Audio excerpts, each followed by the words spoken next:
ain't nothing at all. About 200 rock fans are at a rock show. Hello, this is Lisa Gonzalez from the Institute for Local Self-Reliance. Welcome to another episode of our Community Broadband Bits podcast. In episode 52, we visit once again with Harold Feld, Senior Vice President of Public Knowledge. Harold is well known for his extensive work on telephone and broadband issues that impact consumers. This time, Chris and Harold talk about events in Fire Island, New York, and Barrier Island in New Jersey.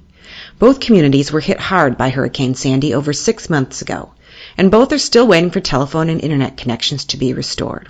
Verizon has decided it is no longer interested in offering telephone service via traditional copper wires.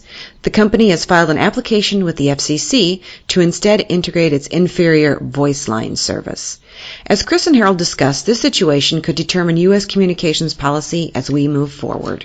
Here are Chris and Harold with the details. Welcome to another episode of Community Broadband Bits. Today we're back with Harold Feld in D.C. with Public Knowledge. Harold, can you remind us what Public Knowledge does? Thank you. So Public Knowledge, we're a nonprofit in Washington, D.C. We're a digital advocacy group and believe in everybody's right to access information online in a meaningful way without gatekeepers or either government or private corporate intermediaries.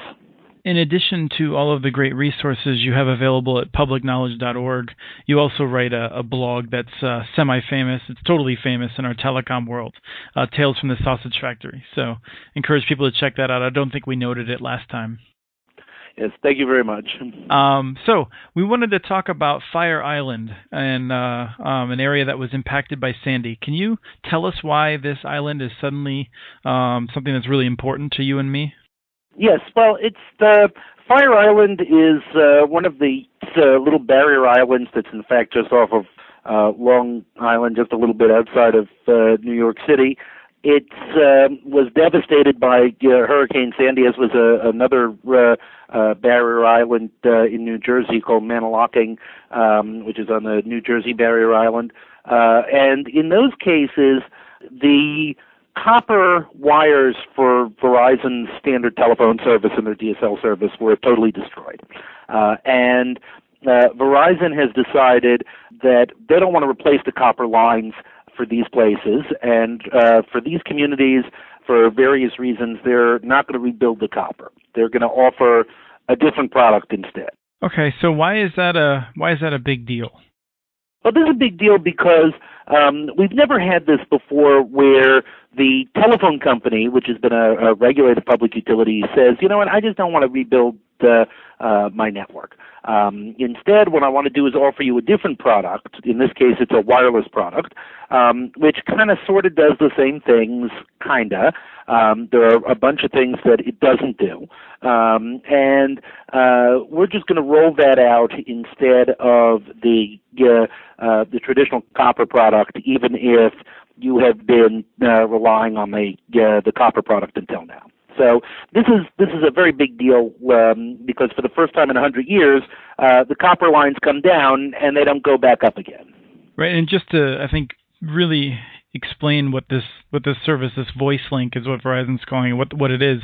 They put an antenna in your home, but they're not requiring you to take Verizon cellular phone service, right? It's just... No, actually, it's very interesting because Verizon, the telephone company, is actually buying minutes and airtime from Verizon Wireless, the wireless company.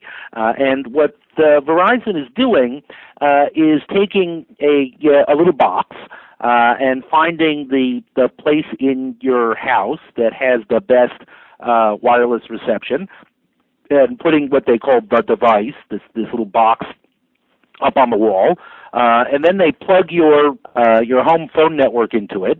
And what that does is it means that your home is now on the local Verizon wireless cell network rather than being plugged into a copper line back into the Verizon network. Why should anyone outside of Fire Island care about this? Well, the reason why is because we're in the process of this broader industry transition. I've talked about that a couple of months ago here on the podcast, where we're seeing a lot of companies want to take down their copper lines, which are expensive to maintain. They have certain regulatory obligations with regard to reliability, with regard to access by competitors. They're also just expensive to keep up in some places. And many of the wireline companies have said that ultimately they would like to get rid of these lines and replace these lines. So the concern is that you have something like VoiceLink, which is a voice-only product. So if you were a DSL subscriber on Fire Island or on the New Jersey barrier island where they're not rebuilding the copper, you just don't get data anymore. You don't have the DSL service. It is not compatible with certain things that the phone system traditionally does. So because it's basically a cell phone, so you can't collect calls. You can't use long-distance calling cards that give you free minutes either to other countries or just to other states. You can't use fax machines with it. It is not 100% reliable for getting to 911 in the way the copper line is. So you have two real issues here. One is that in some places we're taking a step backward on broadband because if you New Jersey, where Comcast is the cable provider, it's now the only wireline cable provider. On Fire Island, where there is no cable company, there is no wireline cable broadband provider. It's now just the capped, more expensive wireless data service. So we're concerned about that, and we're concerned about those communities that have depended on copper lines because they use things like Life Alert that work over copper and don't work over wireless, or small businesses which depend on copper and need more expensive data packages to replicate that with wireless.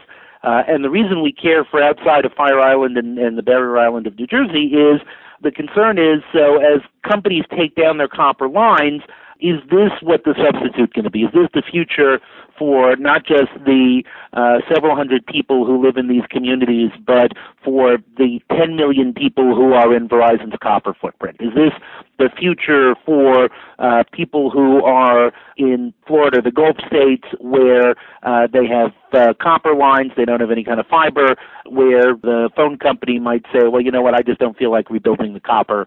Let me put in this cheaper wireless product that maybe doesn't do the same thing, but is easier for me to provide. I think it's interesting because we, in watching some of these laws pass that you and I talked about the last time on the show, these carrier of last resort, and watching that law be gutted, I think we assumed that we move into a future where perhaps in Wisconsin or Kansas we would see a telephone company just move out of exchanges. And now it seems that we're more worried about a natural disaster coming, a tornado hitting, and suddenly that town just doesn't get it back, which is it's somewhat different, and it's really somewhat upsetting to think that that you would have to suffer through an additional sort of man-made disaster after a community might suffer a major natural disaster. Right, that's the concern here. I mean, in New York, where Fire Island is, and in New Jersey, where the New Jersey barrier islands are, the local Public Service Commission still has jurisdiction. They have not totally deregulated. So Verizon, in order to be able to do this, has had to promise to do a lot of things. They had to put in a whole new, they really had to beef up their cellular network so that the VoiceLink stuff would work more reliably. They had to commit to working with the local communities, with the small businesses to make sure they weren't terribly impacted. And Verizon's been, very careful now to say, well, we're not planning to get rid of copper in other communities. We're just looking at this to step in where the network was destroyed and it doesn't make economic sense to rebuild it. In states that have gotten rid of these laws, where there is no state enforcement, then nothing stops a phone company, whether it's Verizon or AT&T or anybody else, from saying, that town's just not worth it to us. It's just it costs a lot of money to build the copper. Why would we want to rebuild it? It's going to be expensive. Let's just not do that. And I think that's very much a concern of ours. We have gone to the Federal Communications Commission and said, hey, look, there's a process by which the carriers need to ask for permission to discontinue service. Usually that's something of a rubber stamp.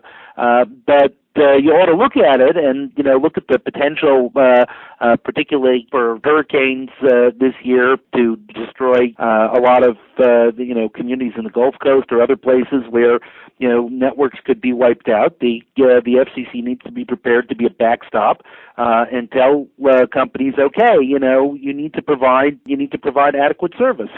Right. I think it's a reminder of why we do need local and state regulation, because it's not redundant, it's overlapping, and those are very different concepts.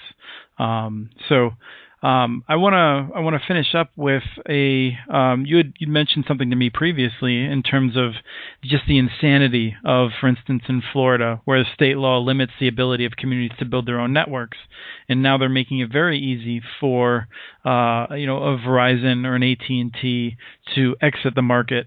And so I just wanted to put that to you.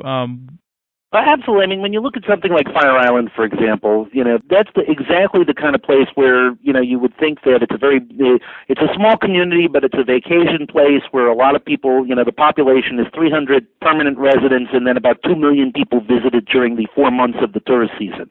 So that's the kind of place where, it doesn't make sense for a private company like Verizon maybe to spend millions of dollars to build out a network, but for a local community to say, look, we want to be able to attract business and tourists and take care of our needs for the residents who are here.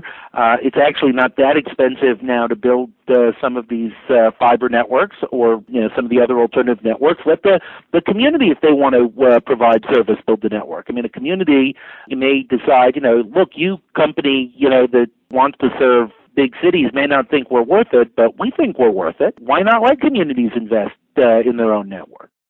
Right, and I think it's something that overlaps with us because we often talk about community networks in a vague way, but a number of these towns are restricted.